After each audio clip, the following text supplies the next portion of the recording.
আসসালামু আলাইকুম, সবাই কেমন আছেন? আমি সোনিয়া আফরিন চলে এসেছি নতুন একটি রেসিপি নিয়ে। আজকে আমি চিজ পাস্তার রেসিপি আপনাদের সাথে শেয়ার করব। চলুন পুরো রেসিপিটা দেখে নিই। প্রথমে আমি একটা পাত্রে পানি নিয়েছি, তার মধ্যে স্বাদমতো লবণ আর সামান্য পরিমাণে তেল দিয়ে দিয়েছি। পানি হালকা গরম হয়ে এলে তার মধ্যে আমি পাস্তা দিয়ে দিলাম। এবার একটু নেড়েচেড়ে নিতে হবে। পানি যখন টকবক ফুটন্ত হয়ে যাবে তখন পাস্তাগুলো তুলে নিতে হবে। হালকা পরিমাণে লবণ আর তেল দেওয়ার কারণে পাস্তার মধ্যে লবণ ভাবটা যাবে, খেতে মজা লাগবে। আর তেল দিলে পাস্তাটা ঝরঝরা ভাব থাকে, বেশি ভর্তা বা আঠালো হয়ে যায় না। পানিটা একটু কমে এসেছে, এখন আমি পাস্তা তুলে নিচ্ছি একটা বাটিতে।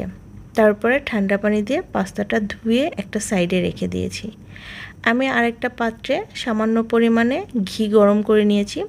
তার মধ্যে 1 টেবিল চামচের একটু বেশি দিয়ে দিয়েছি ময়দাটা একটু নেড়ে চেড়ে তার মধ্যে আধা চা চামচের মতো গোলমরিচের গুঁড়া আর সামান্য পরিমাণে লবণ দিয়ে দিয়েছি এইখানে 1 টেবিল চামচের একটু বেশি করে চিনি। এখন এটাও নেড়ে চেড়ে নিব। তারপরে দিয়ে দেব এখানে তরল দুধ।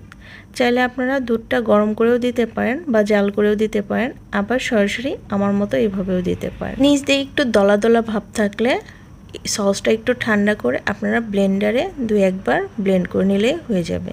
সসটা আমি রেডি করে আর একটা প্যান নিয়েছি, তার মধ্যে দিয়ে দিলাম পরিমাণ মতো তেল। এবার আগে থেকে চিকন করে ছোট করে কেটে রাখা মুরগির মাংসগুলো গোলমরিচ, লবণ, আদা রসুন বাটা আর বাকি সব মশলা দিয়ে ভালোভাবে একটু ভেজে নিতে হবে। চাইলে আপনারা পাস্তার যে মশলাটা থাকে প্যাকেটের সেটা দিয়েও ভেজে নিতে পারেন, তবে আমার পাস্তা মশলা থেকে এই ধরনের সস আর গোলমরিচ দিয়ে ভেজে নিলেই বেশি মজা লাগে। আমি এইখানে চিলি সস আর টমেটো সসটাও অ্যাড করেছি। এবার ভালোভাবে এটাকে একটু কষিয়ে নিব। এটাকে একটু ঢেকে দিতে হবে এখন, যেন মাংসটা ভালোভাবে রান্না হয়ে যায়। আমি একটু নেড়েচেড়ে মিক্স করে এটাকে ঢেকে দিব। যেহেতু এখানে চিলি সস আর গোলমরিচ অ্যাড করা হয়েছে সেজন্য একটু ঝাল ঝাল ভাব থাকবে, আর হোয়াইট সসের কারণে একটু মিষ্টান্ন ভাব থাকবে। খেতে কিন্তু দারুণ লাগে। আমি এটাকে এখন ঢেকে দিলাম প্রায় 5 মিনিটের জন্য, আর চুলার আঁচটা লো টু মিডিয়াম থাকবে। দেখেন মাংসগুলোর কালারটা চেঞ্জ হয়েছে। এবার এটার মধ্যে অ্যাড করে দিতে হবে হোয়াইট সস। যারা হোয়াইট সস আগে থেকে বানিয়ে ফ্রোজিং করে রেখে দিয়েছেন তারা সরাসরি দিয়ে দিতে পারেন। আমার হোয়াইট সসগুলো নিচ দিয়ে একটু দলা দলা ছিল, সেই জন্য আমি ব্লেন্ডার জারে একটু ব্লেন্ড করে নিয়েছি। চাইলে আপনারা ব্লেন্ড করেও নিতে পারেন, আবার চামচের মাধ্যমেও সেটাকে ভালোভাবে মিক্স করে নিতে পারেন। এখন আগে থেকে ধুয়ে রাখা যে পাস্তা রেডি করেছিলাম সেটা দিয়ে দিচ্ছি। দেখেন কতটা ঝরঝরে হয়েছে, একটার গায়ের সাথে আরেকটা কিন্তু আঠালোভাবে লেগে নেই।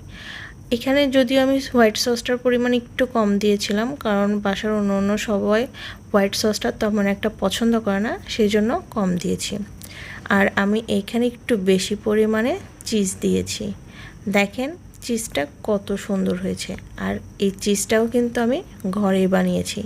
ভিডিও চাইলে অবশ্যই কমেন্টসে জানাবেন, ইনশাল্লাহ আমি ভিডিও দেব। আমি কয়েকটা স্লাইস করেও কেটে উপর দিয়ে দিয়েছিলাম। দেখেন কতটা সুন্দর লাগছে। বাসায় ঝটপটভাবে এরকম চিজ পাস্তা রেডি করতে পারেন। আল্লাহ হাফেজ, আসসালামু আলাইকুম।